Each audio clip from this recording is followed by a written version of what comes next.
Hello. We're here. I'm just playing with some new fortune telling cards. Tomorrow I start my um, fortune telling and event at a local. Let's see, they have answers on both sides. Oh, that's interesting. Or did I mix them? I might have. Yeah, I shuffled them wrong.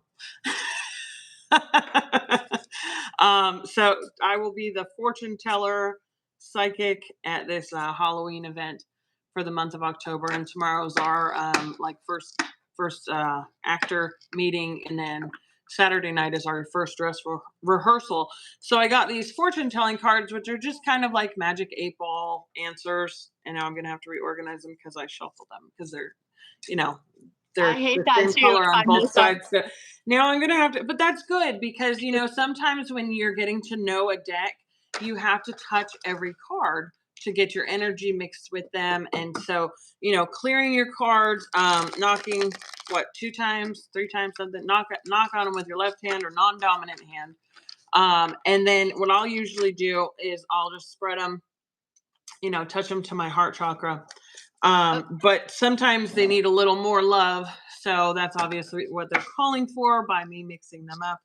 So anyway, I figured I'd pull a couple. They're just kind of yes or no answers. So if anybody's out there, you got a question, I will pull a couple cards for you to answer those questions.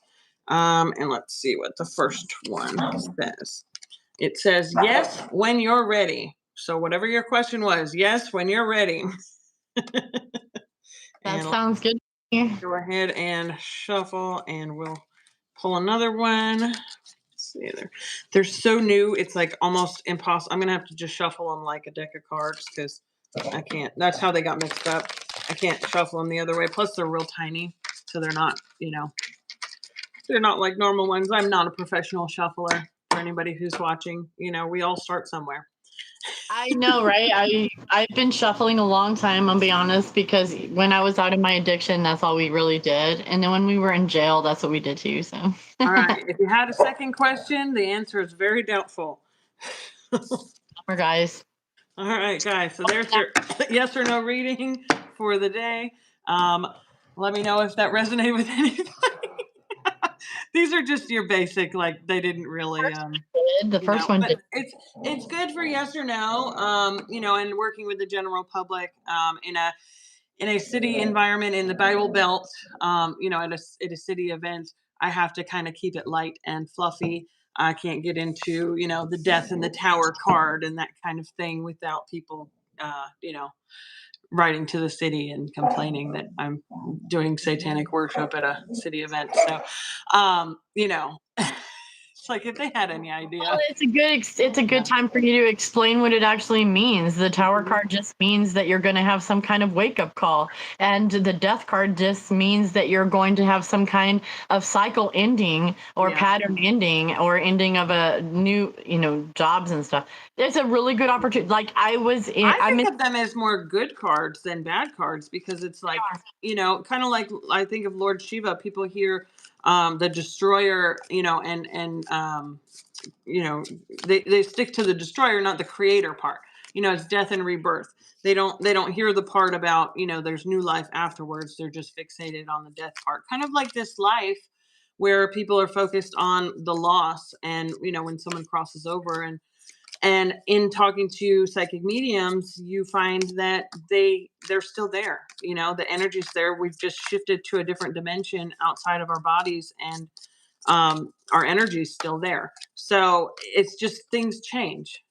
So it's not necessarily a bad thing. We can shift our perspective, and then that changes, how we perceive things. But in the area that I live, people are very black and white and very religious and very closed-minded to anything that is not what they're being preached from the pulpit about. So it's hard to deal with that, but it is something that and I think a lot of us go through, is dealing with the the witch hunt mindset of this is evil. And it's like, honestly, if you go into a lot of the things that they teach in religion, the practices can be construed as evil. Sacrifice, blood, eating body and blood and things of that nature. To me, now that my eyes are open, or more open, they can open more.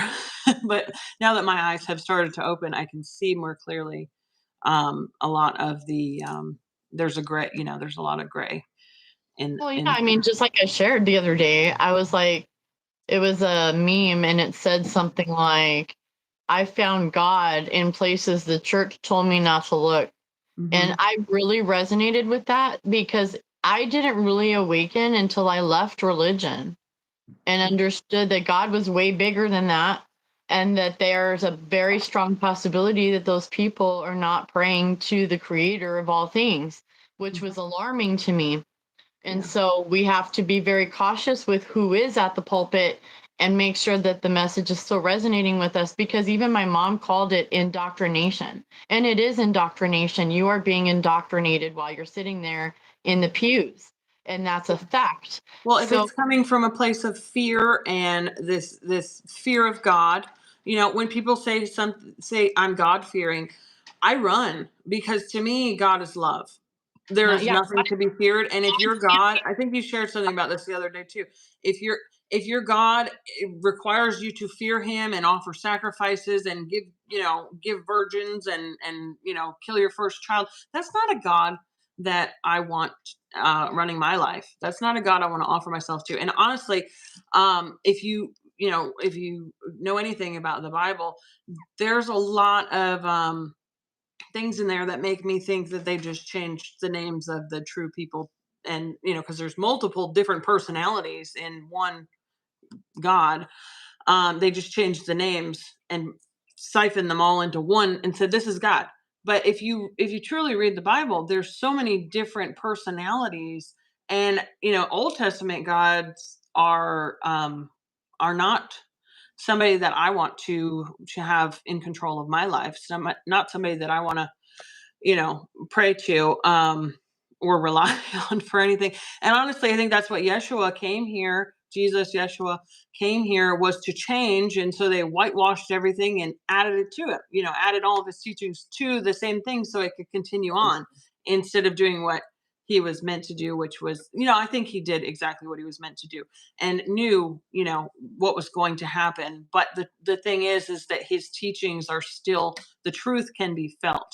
When you're reading any kind of religious text, it's important to use your discernment and to be able to see the difference between what is coming from man, what is coming from, I don't necessarily want to say, let's just say outside entities, or what is coming from actual source.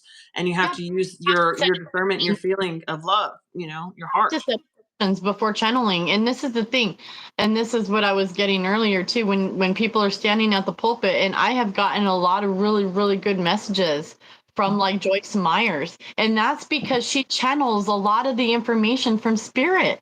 And that was her intention, to channel the information. Her books are from spirit, not necessarily religious. I mean, it does have a religious base, but overall her information is channeled. And you can tell that, like Greg Laurie is the same way. Like, a lot of people did not like Harvest Church because of their ability to have rock and roll music and bands, and have um everyone come in and these kind of clothes and wear this and have Yeah, piercings. like that's like Calvary Chapel. That's where I went for a little while when I was raised Catholic, and then when I started exploring different avenues, I wanted to stay in the same area. So, Calvary was the closest thing. And of course, my grandmother and we worked in the same office together, and she actually got in trouble with my aunt, who's the boss, because she was bringing up me going to the a different church, and she was afraid that we weren't going to go to the same heaven. And she was very upset. How And is my there grand and more than one my aunt heaven? was like, you don't bring that into the workplace. You don't talk about religion in the workplace. And it's like, I understand. My grandmother's very Catholic. She was raised that way.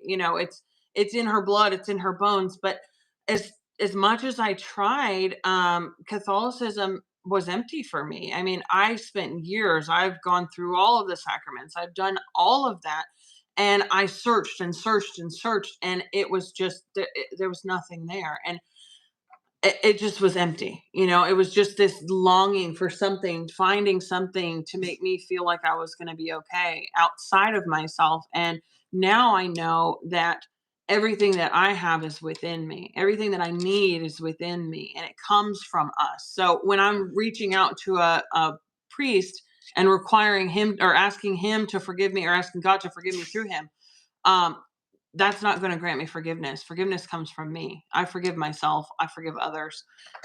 We can't wait on others to forgive us for forgiveness to be granted. That's not how it works. You know what I mean? If I walk up to you and I've harmed you and I can't be released from it unless you're willing to forgive me, that's why so many of us have been stuck for so long, because we're waiting for someone else to do what it is that we have the power to do. So anyway, sorry, I don't And know.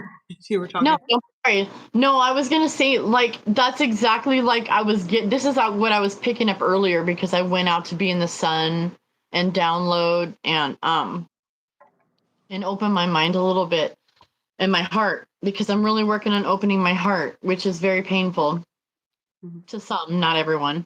But anyways, one of the reels I shared, it talks about how when, how does it go?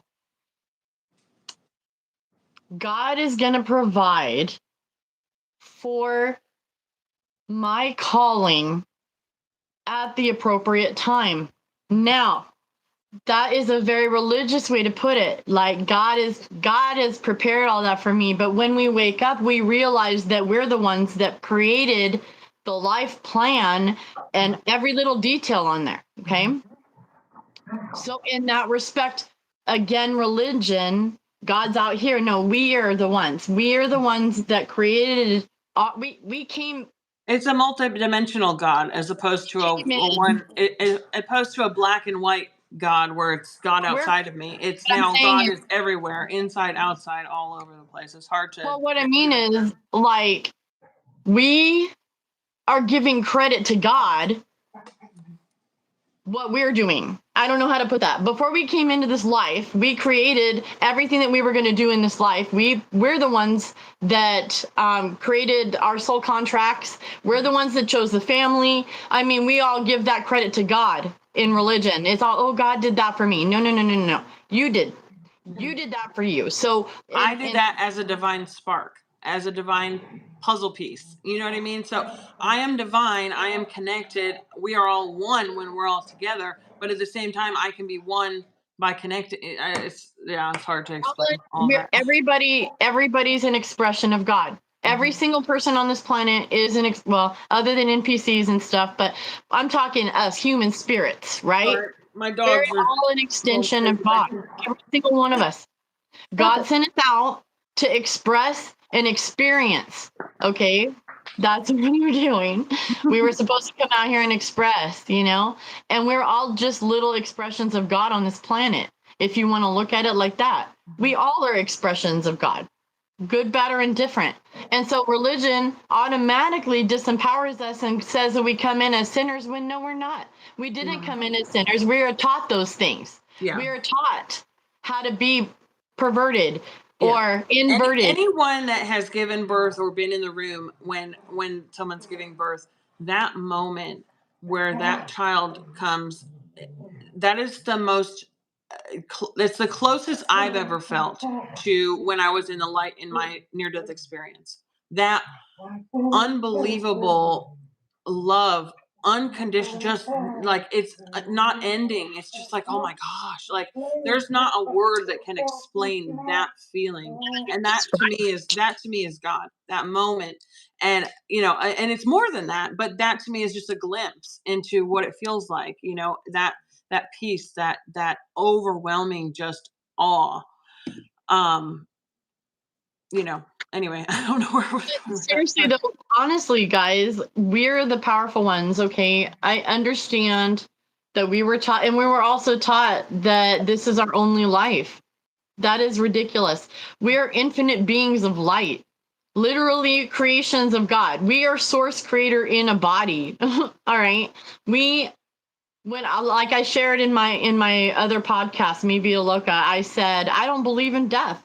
I believe that when we die here, we wake up in the real world. Like this is just Yeah. one stepping stone, one piece of something that I went through in order to learn, level up my soul. But this lifetime is special because it's an ascension. It's an ascension cycle life. Mhm. This is not a normal life. This is a life where we are going to ascend. And so, because of that, Yeah. a lot of us have experienced a lot. Like we can say we feel like we lived 50 lives in this one lifetime because we had so much stuff to clear. Yeah, we were burning karma at a or we are, you know, some of us still are burning karma at an accelerated rate to clear the way. And I'm in a place now where anything that comes up, I automatically go into the forgiveness and transmutation. Yeah. Anything, any person that comes into my field, in my memory or comes to me, and it's something that is, you know, upsetting or a past trauma, or you know, someone that has hurt me or I've hurt them, anything that comes up, immediately I go straight into forgiveness and transmutation. Forgive myself, forgive them, and let it go. It's just something I do now because it's not about holding grudges. It's not about you know, you've done this to me and I need to stay, you know, no, I'm ready to let it go. I'm ready to clear. And so I'm constantly trying to keep myself as clear as possible so that I can continue to be that clear channel. I think of it like a flute. You know, if your flute is all gunked up and it's had years, I mean, been on this earth for 38 years, almost next month will be 39 years. If you had a flute that, you know, has been played every single day for 39 years, close to Yeah. 39 years, I don't want to age myself, but it's gonna get some gunk inside, right? So you have to clean it. You know, you have to stick the pipe cleaner in there and get that gunk out. Well, I'm just like that flute. I need to go in there and I need to clean myself out and I need to stay clear. And you know, if you want to prevent that buildup from happening again, clean it every day. You know what I mean? Keep yourself clean every single day. And yeah, there's things that come up that I can't deal with, you know, in one session, in 1 second. Be like, okay, it's done. Okay, it's forgiven. No, there are traumas, there are past things that it will come up in different versions over and over until I've cleared all of them in different layers. You know what I mean? So it'll come up a little at a time. Okay, I'm working through it. That I'm working through it. And forgiveness isn't something I automatically know how to do. Sometimes I have to ask that to be put in my heart because it's not there. You know, sometimes I don't. I want to stay angry, and I realize that that's keeping me bound. Well, I was just talking about that with my counselor because I'm in this instance, I'm like, I need to kind of stay angry. And it's like, I can't stay angry, like, because I cut people off, like I set boundaries. And people don't understand that when you set boundaries, it's not just a one time thing. I mean, this is going to last the rest of your life. So you literally have to sometimes say goodbye to people that you weren't ready to say goodbye to, and you have to grieve them because they're not ready to accommodate your boundaries, if that makes sense. It's not a one time thing. No one really talks about that. Like when you stand by your boundaries, it's a constant. Like I miss those people. I really do, but they're so disrespectful to me. Like, how do I handle that? No one really talks about that part of it, you know? Not sure where I was going with that, but Spirit really wanted to say that, so that's fine. Um, but yeah, we have cleared so much in this lifetime. Like, I feel like even by the time I was 18, I had already lived like 5 lives. Yeah. And no, and then when I got sober and stuff, it's just been so many things. Well, and But it's funny because I have people that, you know, that I knew when I was a teenager, and I could tell, I can feel their energy towards me. And it's like, dude, I've changed 15 times since I knew you. You don't even like, they might add me on Facebook and see this new version of me and think whatever they're thinking. And I can feel, you know, I pick up on their energy and their thoughts and stuff. And it's kind of like, ugh, you know, they're looking at me like, what is she trying? Like, what is this? And I just have to realize that those people don't know me. You they know, don't. they have this version of me in their head, and that's who they think I am. And it's like, even then I didn't know who I was. So how could you know who I was? You know what I Yeah. mean? Like it's been the last couple of years that my eyes have opened, and I've woken up and started actually being authentic. So no one that's known me my whole life knows anything about me. I didn't even know me. And even now, if you knew me a year ago, I'm completely different. If you knew me 2 years ago, I've changed. Yeah, I started gradually, but now I'm becoming my most authentic self. But I can't wait to see what I'm going to be like in 10 years, in 20 years. I want to be like the hippie grandma that's like, out there at shows and stuff at festivals, like Really like handing out well, mushrooms to all the young people, being like, "I can't I wait for got you to I wake got a up." few years on you. I got a few years on you, so I'm well on my way already. So if you can see my gray hair sticking out. But Hey, yeah, I'm well on my I have not gotten my roots done, so I got some gray hairs too. well, But it's funny because I don't really want to cover my gray anymore. I want to like do the back of my hair red and leave the front silver because it's not really gray, it's silver and it's really pretty. Like yeah, people I've pay a just lot got a of little money. bit of glitter, just a little glitter. It's just natural highlighting. That's the good thing about being blonde is that it just, it's just natural highlights. Eventually, I won't have to get my hair highlighted anymore. I can just, just go Exactly. gray and still look blonde. I've had dark hair before, and I can't do it. It's not me. I've You know, had my honestly, I've been doing red before I knew red was extremely grounding. Like just the synchronicities. I might even go into that because I was thinking about that too because my tattoos, that was for my husband and this was for me, my first husband. And then I divorced him and I got married again and I had children and now this is Zachary and this is Zoe and I don't have to get them changed out. I just gonna put their names on them, where I was gonna have them change it a little bit, make it pretty, and then have their names put on there. But it was funny because I got these tattoos in like 2009, and my son and daughter weren't born until 13 and 14. But I didn't have to change them because I mean, like things like that, it's so crazy. Like I was just like this tattoo here, I got it out of the book and it was red originally. And when I woke up and I was looking at him one day and I'm like, oh my God, there's 7 among 11, which is what they knew of 7 sisters, like our ancestors. mm-hmm. When they looked at the Pleiades star system and Uh-huh. from here, you can see 7, but then there's so many more. Like, so it's 7 stars among others. And that's what, and it's blue, like Pleiadian blue. Like, it was like, I don't know, I was following my intuition to get it, you know?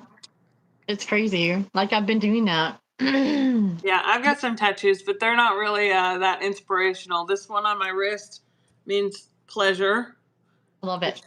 I got it to mean ecstasy because I was really into that at the time. And I didn't want to pay for 2 letters.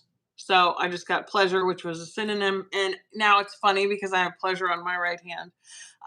But Love it. and then this one is a heartogram, really into Jackass and Bam Margera way back in the day.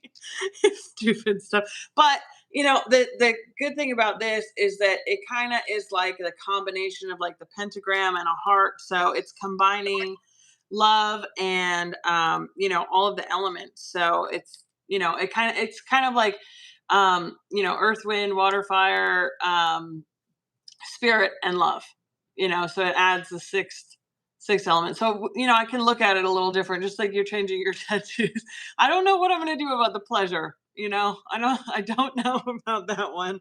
But and then of course I've got to thine own self be true. Turn my wrist Yeah, that way. I had thine own self be true, yeah. And then I had thy will on my license plate frame for the longest time, thy will.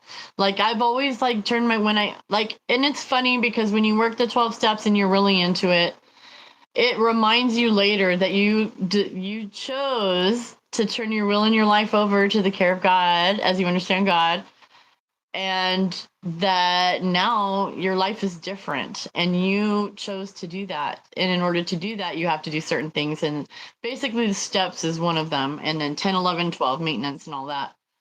My people are home, so my son had to go to the dentist. So hi, Chelsea's Zach. got a, Chelsea's got a dentist appointment tomorrow, which I'm looking forward to because I love going in there and letting them know that she has a sensitivity to fluoride, so that they give her the pumice stuff instead of the fluoride stuff. That's Because good. we are a fluoride, as much as we can be fluoride free family. It's just not. I just say we have sensitivity to it, and it is just makes us break out and you know sleep. Yeah, exactly. Yeah. And what helps, like honestly, like people, I don't know who needs to hear this, but what's came through right now was that if you have your kid in public school and you can't afford to like homeschool like me, I want you guys to know that there's a reason for it. And Yeah, no, my daughter's in public school. I'm very involved in what goes on in her school. I'm an active part in it. It's just not feasible at this current time for me to have her at home. But I do have plans eventually to do homeschooling what when I'm it comes to saying is middle like school. don't worry about it. Just you're the one that is teaching them.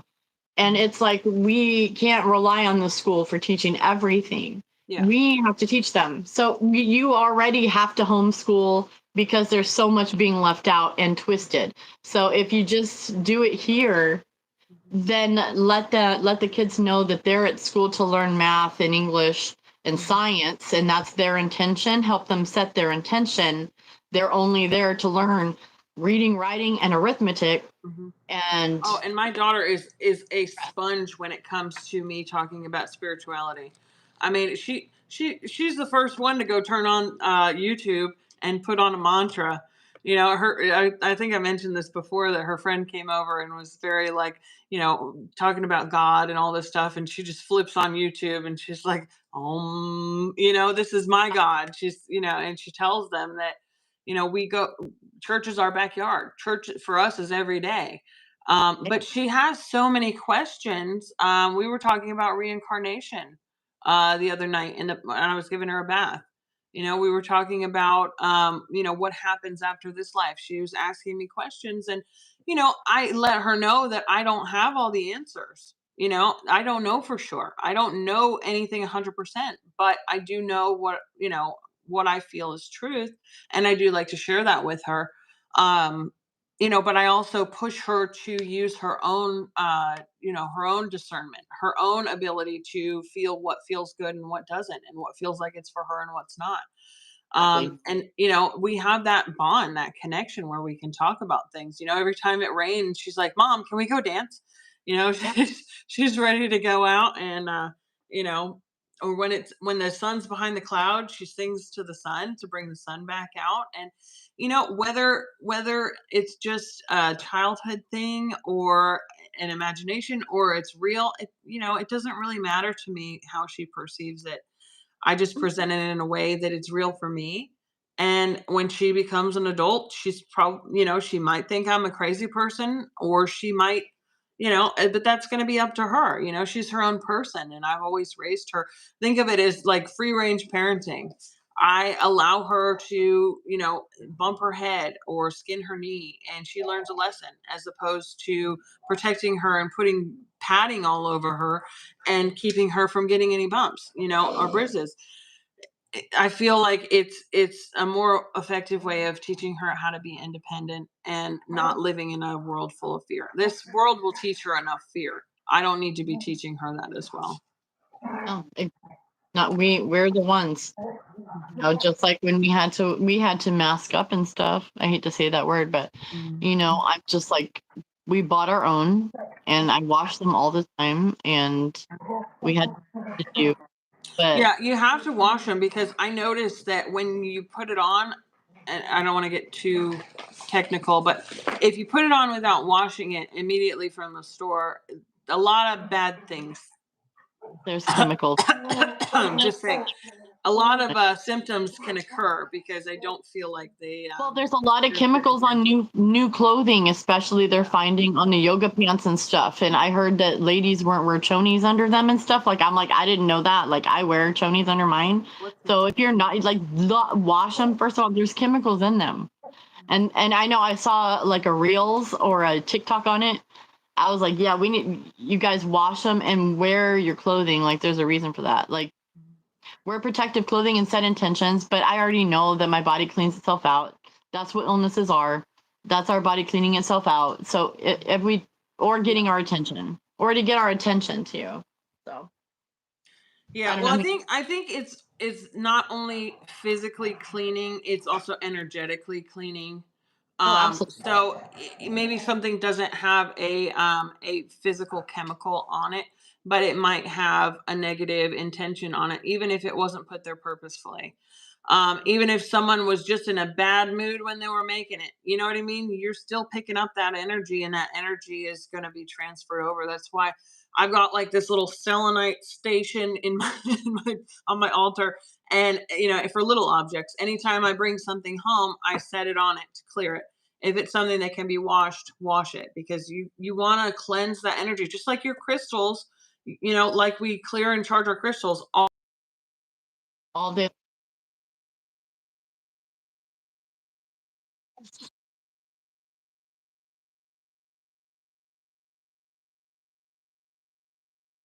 is that if you're wearing different colors, you wanted to talk about the chakras. If you're wearing different colors, it does correlate to those chakras. If you notice that you're wearing black and all of a sudden, you're feeling too much energy, it could be because of the black. Just the black, like it attracts light, it is sucking everyone's energy. So if you're wearing black, you need to clear yourself more, especially when you come home. Sage or Palo Santo or just selenite wand. Well, I've got yeah, a you I've got about a that. big 6 foot stick that's got selenite like this long on the end of it, and I just go around the house like I'm a shaman with my I, stick.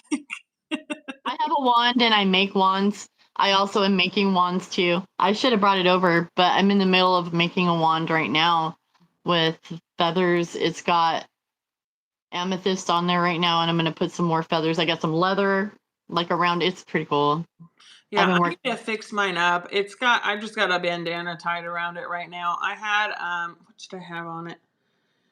I don't know. It's got like glue, where I glued the selenite into the wood, so it's all protruding out because I think my husband, he went a little overboard with the glue. So I just have like a bandana wrapped around it. It doesn't look too pretty, but it's not about what it looks like. It's more about what it's used for. Intention. It's the intention. It's always the intention. Just like this is what I was going to say earlier too, because I'm in a twin flame group, and we were talking about intentions. I can't remember how it came up. Maybe it wasn't in that group. It might have been a different group. But anyways, I was like, dude, you have to set intentions before you do anything. Even like, let's just say smoking marijuana per se.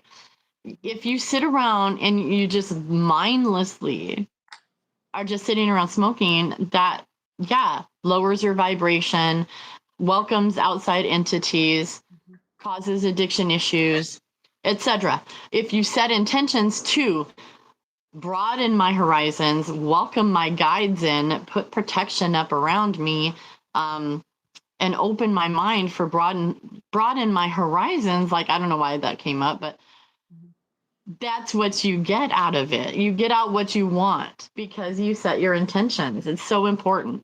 Like even in just the littlest things, like for food, that's what blessing your food is. Like put your positive energy and intention isn't. It's not necessarily praying to an alien god to bless my food. It's me. I'm the powerful one. I can bless my food simply by setting intentions and using my hands on it. And I also realized that in the past, I had carpal tunnel and I had carpal tunnel surgery. So what my guides told me was that in the process of healing carpal tunnel, I opened my energy ports a little bit more in my hands. And I was like, what? And they're like, yeah, because they cut the carpal tunnel open so that the nerves can flow freer and there's no squishing the nerves, because that's what it is. It's squishing my nerves. It was like my nerves were being pinched like that.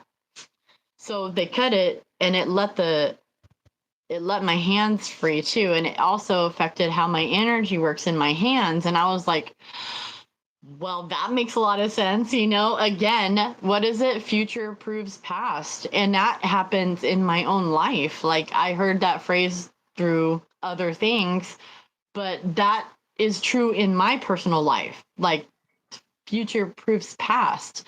Like, literally have done things unintentionally, but following my guidance, and it ended up being for the greatest good of all, is what I mean. And so I don't know who needs to hear that, but trusting your path, like, you gotta just trust that no matter what, the universe has you.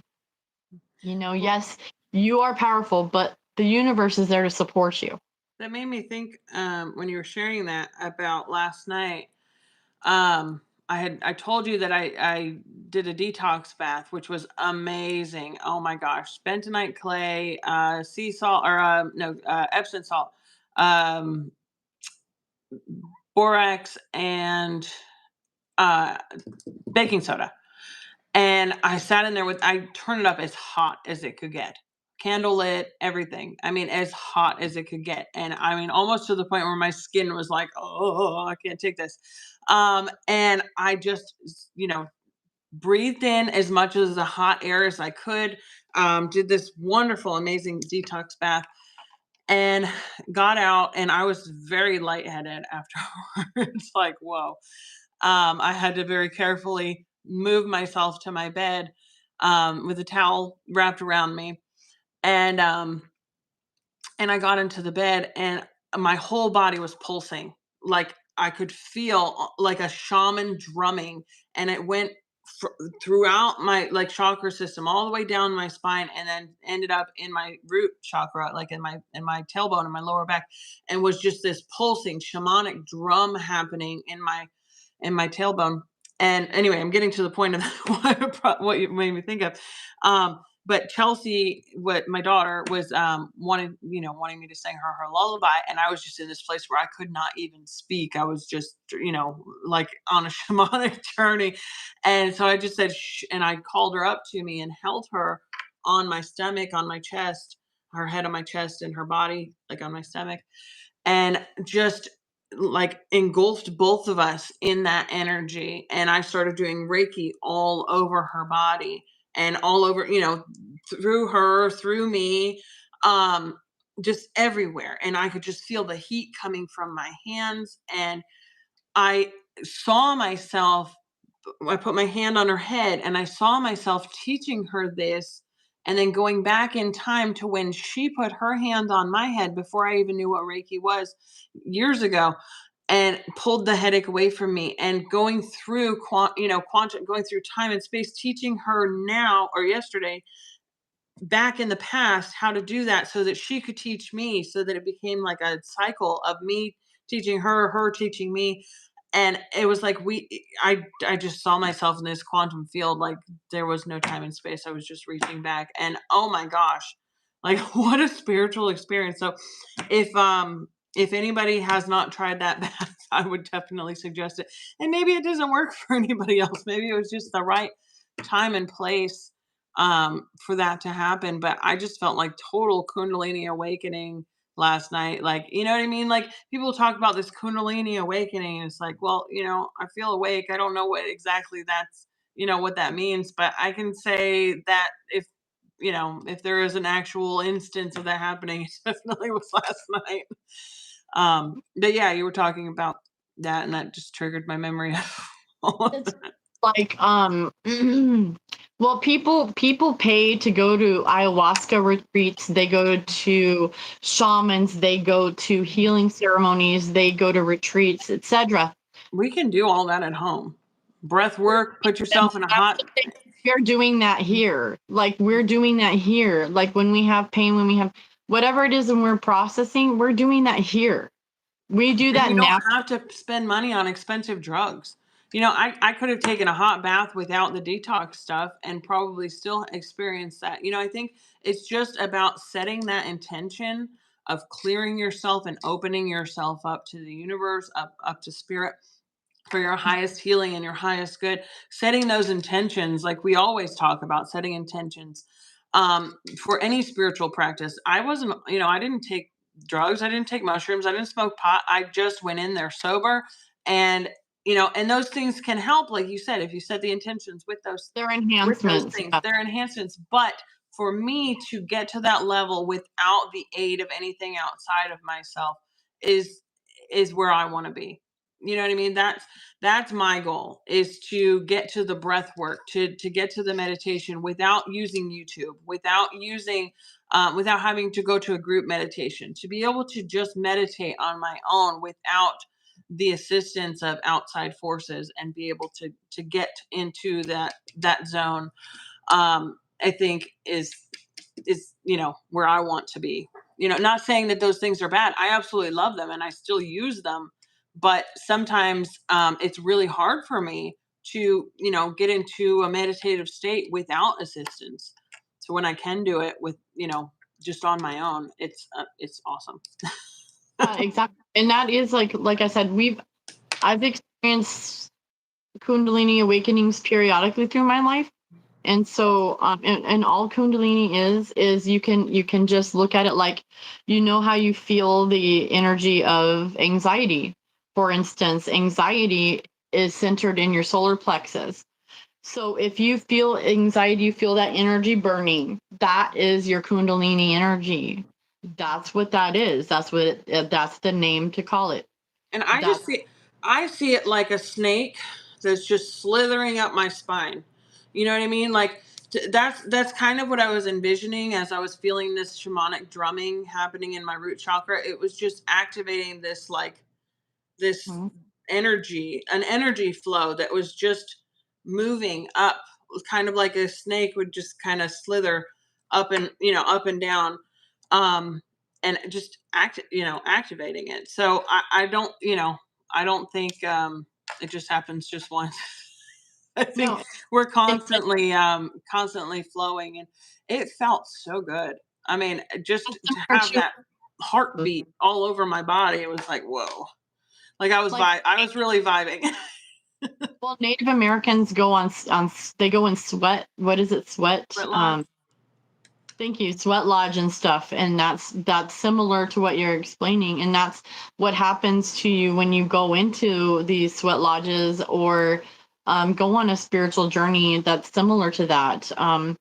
You don't necessarily need, like if we were talking about the tools, those are just assistants, like ayahuasca, San And that Pedro. that would be awesome. I would love to have thousands of dollars to fly out to Sedona and go have a weekend retreat, but unfortunately I don't have that. I mean, there's even, there's a women's retreat that's coming up here that's $500 for the weekend. I don't know exactly what happens there.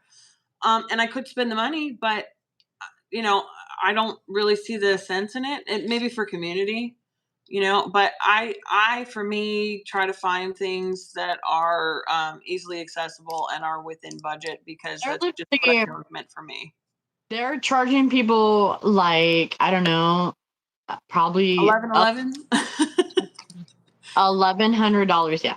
upwards of 1,000 and more to come out here to Joshua Tree, and there's actually one coming up to retreat up here at the retreat center, and it's like $1,500, and I'm just like,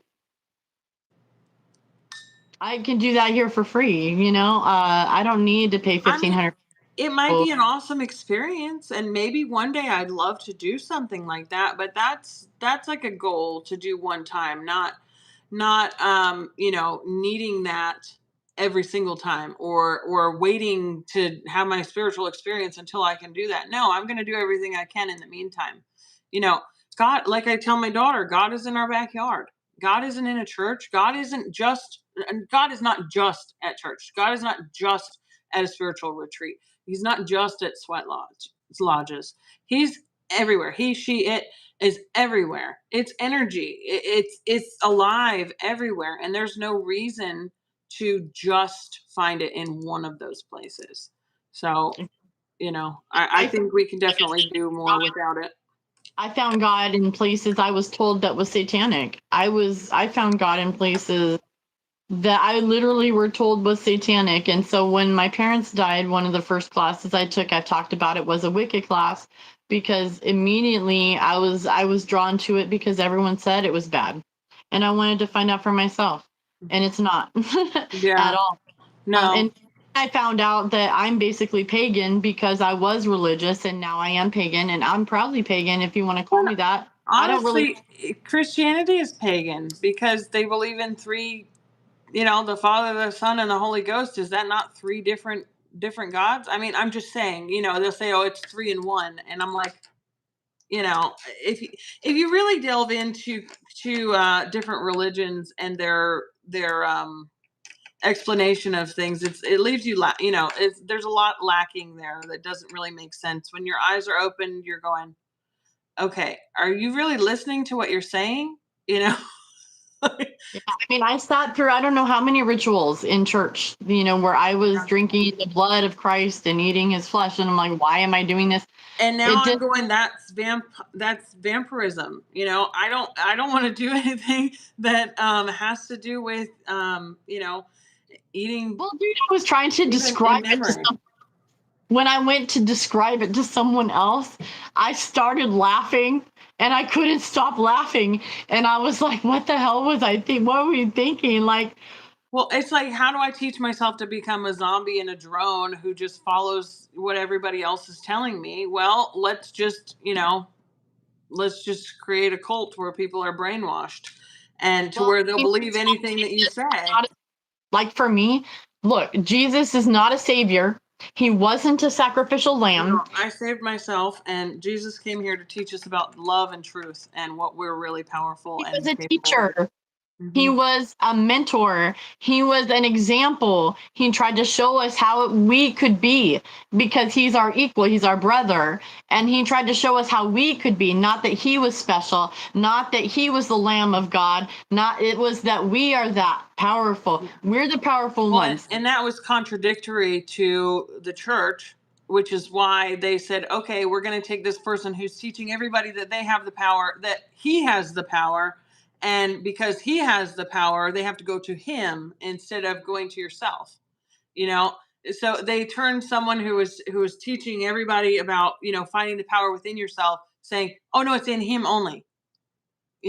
No, it's not in him only. His whole purpose, and if you read any of the Dead Sea Scrolls, the Nag Hammadi, the stuff that they found, which didn't come out for 40 years, so I'm sure they took out a whole bunch of it. 40 or 60 or something years. They found them in the 1940s or something, and didn't release them to the 80s, or I don't remember exactly time frames. But yeah. But anyway, if you read some of that stuff, it speaks to you on a different level, where the quantum um, energy still translates. That And I they think that's why the Bible's been translated so many different times in so many different ways, is because there is a quantum energy in the wording that gets transferred. And when you jumble those words and change the words and change the context and everything, it has nothing to do with changing the language, it's changing the energy. So that's why the energy has been messed with. So people get confused, because I'll read the Bible and I'm like, this doesn't feel right. This doesn't feel right. It just feels like a big jumbled mess. And then something will feel right. And I'm like, but that doesn't make sense in context, in comparison to that. So it's all about confusion. All about confusion. it is. And then, it's not about the words. It really has nothing to do. If you read Revelations, it has nothing to do with what they're talking about. It's talking about a Kundalini awakening. It's talking about, the spiritual. It's talking about energy. It's talking about things that we're doing in the spiritual world. We're not we're not actually looking for this place. That's gonna, the way that it's described is like roads that are made of gold and or palaces and all of this stuff. I don't remember the exact words of it. Sorry, I'm not perfect Bible quoter. But it's talking about a world that I don't necessarily want to envision. That's not my version of what New Earth or, a perfect world would look like. To me, what I envision is a field of wildflowers running through and having a beautiful clear sky and just freedom. Not I don't want to be in a palace Yeah. made of gold. Whose idea is that of a palace made of gold? That doesn't sound like ideal for me. Well, there's a lot in that. There's so much Sorry. in that. And I just said, that's okay, hold on. The gold, obviously, because we Anunnaki initially created us for gold, Mining gold. mine gold for them, because they needed our gold. Anyways, but John, if you want, let's break down Revelations real fast for you. When I woke up, because I was religious, and so I had to know everything. I was like, why is this not in the Bible? What happened in the Bible? What books are taken out of the Bible? John the Revelator is the person that wrote Revelations, and this person wrote Revelations based on dreams and prophecy and visions. Okay, so this person, John the Revelator, channeled a timeline and wrote it down in the Bible, which now the timeline that is described in the Revelations doesn't exist. We've transmuted that. It doesn't exist anymore. Yeah. I feel like People every keep time trying I to read bring it, I'm like, this is not now. Like this either already happened or it happened in a different dimension, or it yeah, just it feels like it's just disconnected it's from where we are. And if you know anything about channeling into the future, sorry to interrupt, but channeling into the future is variable. It changes. So you can't channel the future. it's Anyway, true. go ahead. Just like you were saying, there's a couple variables to that too, because when you're channeling, it depends on the vibration you're currently in, and that timeline that you're currently in can change. But also know that when you're in a higher vibration, you're looking at a completely different timeline, and that's where we are. We're already on a higher timeline. So those timelines don't really exist anymore. And there's people trying to bring it here. We're not trying to create those timelines. That's really easy. But also what was huge for me, because I've read the Revelations over and over before. In my awakening too, because I was going to start breaking it down for people because I'm a teacher too. But I might still do that. I don't know. But the books that Yeah, are I would like to. That'd interest me. that they took out, the books that they took out of the Bible that were extremely important to set for perception. Okay, the book of, write these down if you're listening and you've never heard of these. The book of Thomas, the book Yeah. of Enoch. The book of Enoch was the first one I wrote or read, and Thomas and Enoch I read immediately, like so important. Also the book of Giants and the book of Mary Magdalene. Now, once you read those, or at least look into them, I will just express before you go on, the book of Judas to me is very triggering for, let's just say, you have to use a lot of discernment. When you're listening to it, the energy that comes through from the book of Judas for me personally was very suicidal. It was very, so that I don't know, I wasn't there. I know the Bible stories that he was suicidal, so maybe that energy carried through. I don't know if any of that's true, but I know for me, when I was listening to it, I was being triggered of suicidal thoughts at the same time. So I feel like those energies can carry over. So yes, that's just a and discernment warning. If you are going to listen to the book of Judas, that or watch or read the book of Judas, listen to just it. be conscious of his state of mind and that carrying over, because I didn't realize that at the time. And maybe I'm just processing it now, but I didn't realize that at the time that possibly his mind frame may have been in that direction, and that energy could have Yeah, been what was triggering a lot of those thoughts, because I was literally listening to it in my bathtub and having thoughts you know of hurting myself, and I was like, I don't want to listen to this anymore, because it's not good. I don't think that the message was to do that, but I may have just been picking up on his mind frame. I, that I don't or know. intentions that were already sent with the readings, because other people can send intentions to anything, And that's the Yeah, thing. That's why it's that's so true. important to light my candle every day. When I light my candle every day and I set intentions, that literally clears out all of those negativity, all that crap that people send intentions or mindlessly, because people send thought forms mindlessly because they don't know they create thought forms. They don't know anything about that. Yeah. So there's constant work to do in the spiritual realm, and that's what we do, you know. But I Mhm. love the fact that I heard that where I was like, it said, like earlier I was talking about it, it said that when it, time comes, when the divine time comes, God will provide for the path that He chose for me, which is absolutely the path that I created for myself. So I created a path for myself before I incarnated in this life. So I don't need to worry about money or anything that's, if it has to do with my path and my calling, it's going to be provided for. And I don't know who needed to hear that, because I sure the fuck did. I have been worrying, I have been doubting this whole time, you know, and you can't live in fear. That's fear. You can't do that. You have to let go and trust that the universe is going to have you. Well, and also if you're in fear and doubt, you might be pushing away what's coming towards you. You know what I mean? Yeah. Yeah, pushing If it you back. think about, we're magnets, so even if we've set those things to come to us, if we are in that fear vibration, we're not going to be in the same vibration. So And the it might around be you. there waiting for us to change our vibration. You know what I mean? It might not go anywhere, but until we're able to get out of that fear mindset, that door can't open.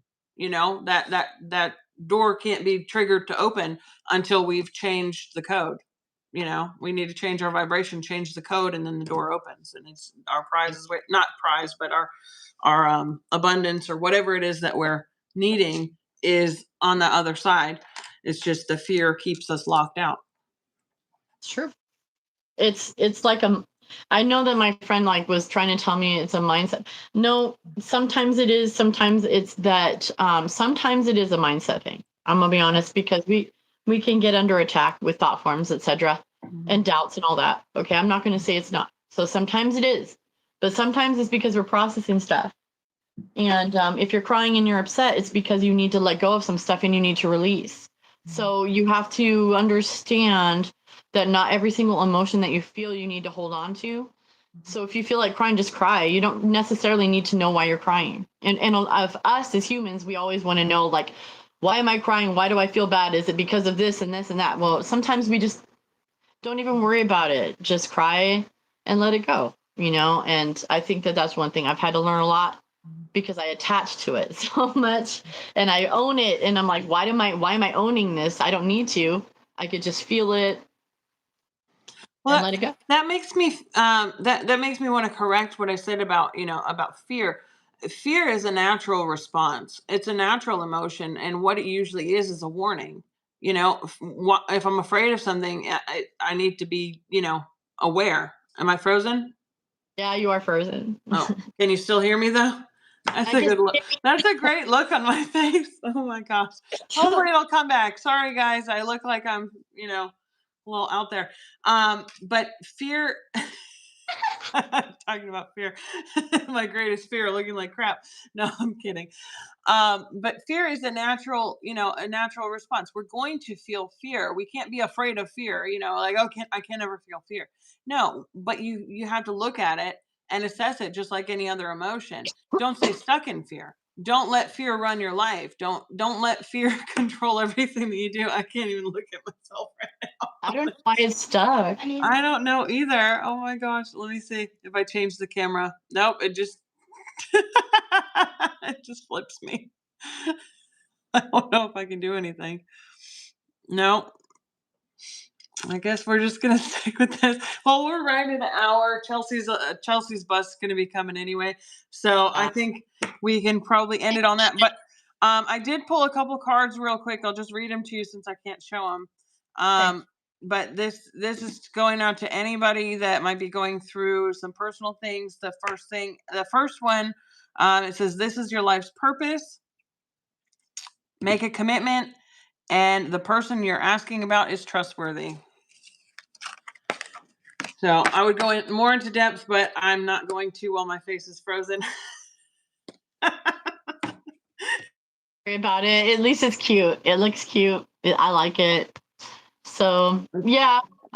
Almost. I know. I clicked over and then no, nothing happened.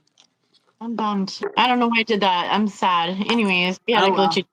Oh Sorry, well, guys. I gotta go open the door for Chelsea to come in anyway. So I'll see you guys later, and until next week. We'll see you next time, guys. Bye. Bye. See ya.